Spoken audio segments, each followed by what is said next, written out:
Hear me carefully, for what I speak is not a tale of kings alone. It is the science of power, the discipline that shapes rulers, preserves order, and sustains civilizations across time. A kingdom does not begin with a crown. It begins with the mind of the one who wears it. When I first contemplated the nature of rule, I discovered a truth deeper than conquest, that victory over lands is hollow without victory over oneself. A ruler who cannot govern his senses cannot govern his ministers. A ruler who is slave to his desires becomes unfit to guide his people. Therefore, the first and greatest teaching I gave was not about war, nor wealth, nor diplomacy.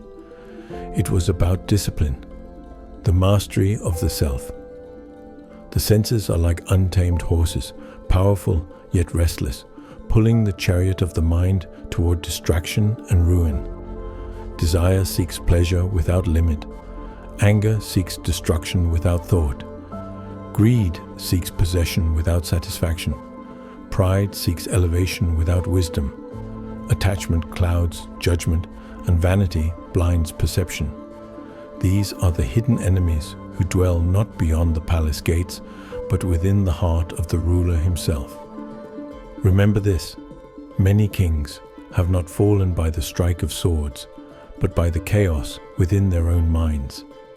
A ruler enslaved by pleasure loses judgment.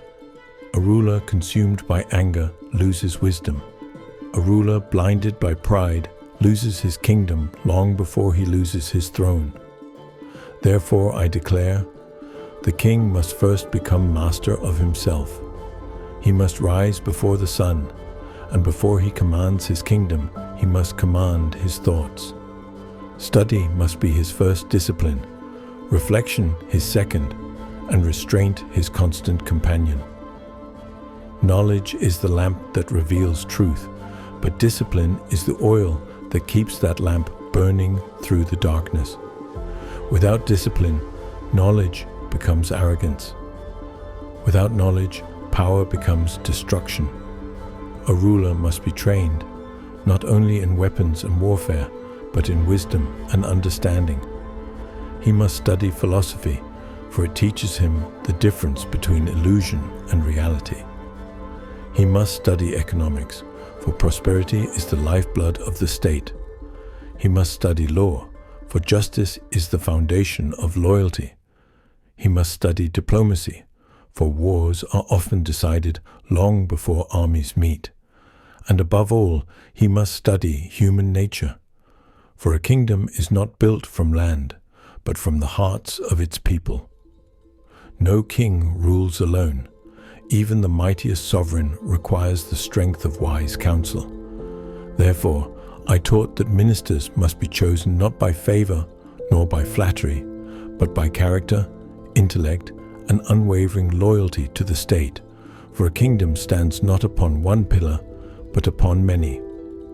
The king is its will, yet ministers are its vision. Without wise counsel, power becomes impulsive. Without tested advisors, even a great ruler walks in darkness. Therefore, I taught that ministers must be chosen as a jeweler selects gems, by examination, by pressure, by fire. Test their integrity when wealth tempts them. Test their loyalty when fear surrounds them. Test their wisdom when confusion clouds judgment. A minister who seeks personal gain will weaken the state. A minister who fears truth will mislead the king. Only those who place duty above self are worthy to stand near the throne. A ruler must listen, but not to every voice. He must hear the words of the wise, observe the silence of the observant, and ignore the noise of flatterers. Praise is sweet, yet dangerous. Truth is often harsh, yet protective.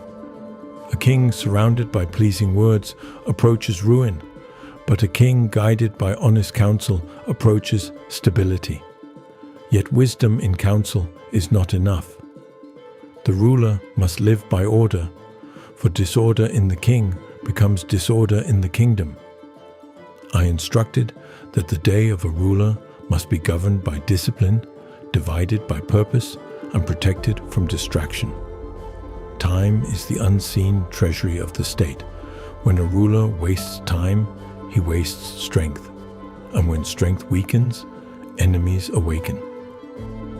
While the ruler must be cautious, he must never be paralyzed by doubt. Action guided by wisdom is strength. Delay guided by fear is weakness. The disciplined ruler knows when to wait and when to strike, when to speak and when to remain silent, when to trust and when to test. For a kingdom is not truly defended by its walls, nor by its armies, nor by its treasures.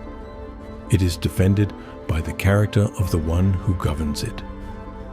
When the ruler stands firm in discipline, the kingdom stands firm in order. When the ruler falls into chaos, the kingdom follows.